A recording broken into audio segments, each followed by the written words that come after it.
ертеде ежелгі Тұран елінде Алып ер тоңға есімді батыр өмір сүріпті.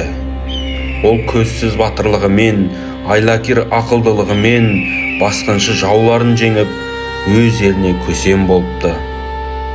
Бірде Алып ер тоңға аспаннан орасан зор бір құстың ұшып келе жатқанын байқайды. Құстың үлкендігі сонша, қанатын қақса дауыл тұрып, күн тұтылып, айнала аласапыран болып кетеді екен. Бұл құстың аты Қарағұс болатын. Қарағұс ауылдардың малын ұрлап, халықты үнемі қорқынышта ұстап келіпті. Батыр мұны көріп, елдің амандығын ойлап, Қарағұспен шайқасуға бел буады. Ер тоңға қолына алтын найзасын алып, Қарағұсқа қарсы шабады. Құс батырды мазақ еткендей, көкке самғап, алысқа ұшып кетеді. Батыр Қарағұсты іздеп, айлап, жылдап жол жүріп, таулар мен даланы кезіп, ақыры оның құз басындағы ұясын табады.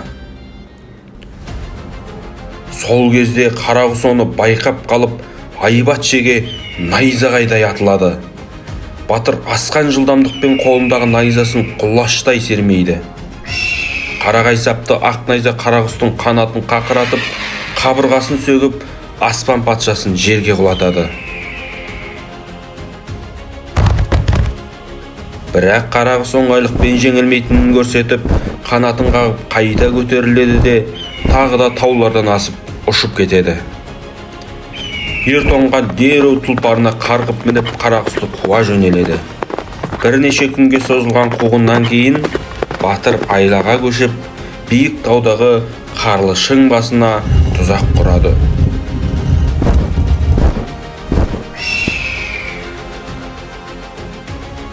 Қаншама күн нәр татпаған Қарағұс батыр құрған тұзаққа келіп түседі. Осы сәтті аңдып тұрған ер тоңға тарпа бас салады.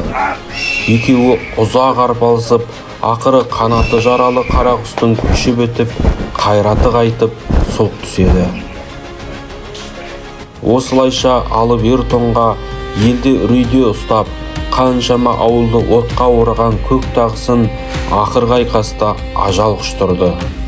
Еліне аман есен оралған Алып ер тоңғаны жұрт ерекше қошаметтеп қарсы алады.